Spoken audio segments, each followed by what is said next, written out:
Hey everyone, Caesar here, and this is Critical Arts 64 with a super late Spider-Sona challenge. The Spider-Sona challenge was back when Enter the Spider-Verse came out and people made their own alternate dimension Spider-Man. If you scroll through here, pretty good stuff.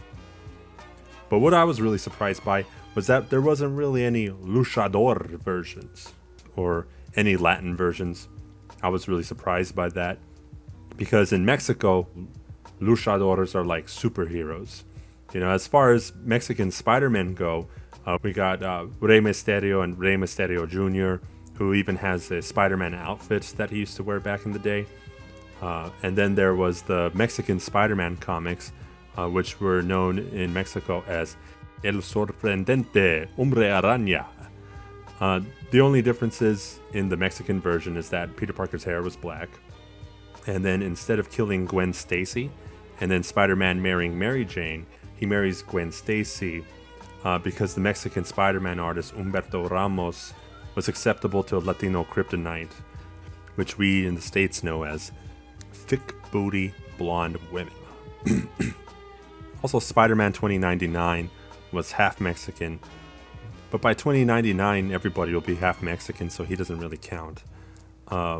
Without further ado, here's Pedro Parca. He's a student from Aguascalientes, Mexico. He goes on a field trip to the temple of the actual Aztec spider goddess Teotihuacan, and then maybe he gets bit by a spider there.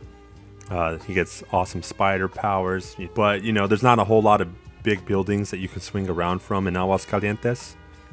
So maybe he just heads up to the border, he climbs over, you know, he just gets over the border wall, no problemo, just right over, easy peasy.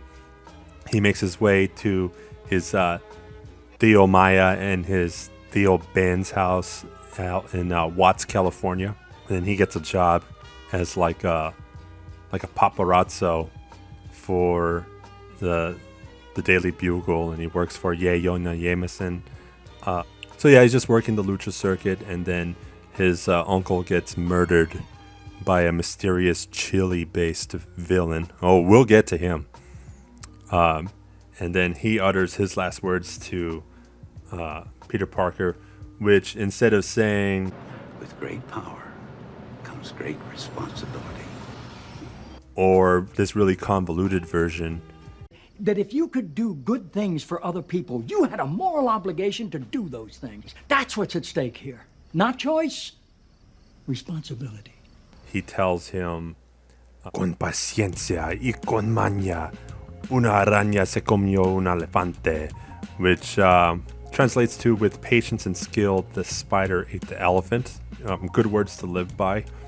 And then, so he vows revenge. Obviously, he falls in love with the girl next door. You know, Mary Jane in Spanish is marijuana. I don't know if that fly. So maybe he settles down, you know, with Marisol. You know, maybe she has the whole stereotypical dyed hair and contact lenses. She has like a fat son, and then maybe the baby daddy is like Mexican Venom, and his name is like Eduardo Barragan instead of like Eddie Brock. And you know, that's what Spider-Man's about. You know, he's all about rescuing the chicas.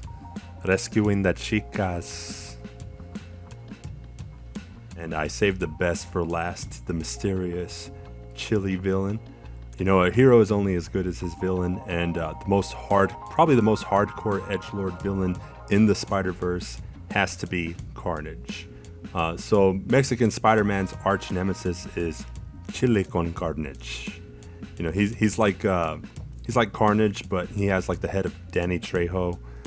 He's infected with a chili pepper parasite that makes his skin rated 9,999,999 on the Scoville hotness scale. So he's just around 2 times spicier than pepper spray. Spider-Man's webs actually melt on contact with him since his whole body's like super spicy. He suffers from chili delirium, so he's like super paranoid. He's gonna be like, you know, He's gonna be all, "Where you going, Parker? Yeah, that's right. I know who you are, dude. I saw you without your freaking mask on." You know, he just noticed. That's how he found out. And then he'll be like, "I know what you did, Spider Coño. That's why I fucking killed your Tío Ben." And then you know, he wears his boots that he won in a chili cook-off. And then, you know, because he really prides on his chili cooking ability, he'll be all like, "I'm gonna dunk your Aunt May in a big vat of chili I made especially for you." And he always has his lucky machete. You know, I designed this mask. He has a little chili stem on it, so he's like a pepper in boots. But yeah, that about sum up, you know, my take on Spider-Man. Definitely something I'd like to see done. I might think about making T-shirts of Chili con Carnage. If you want that to happen, or if you want to see anything else, leave it in the comments. I respond to everything. You know, like and subscribe. But I'll play you off on a beat that I sampled from Vicente Fernandez. You know, we all grew up with his music in the background. So, a bid you adieu.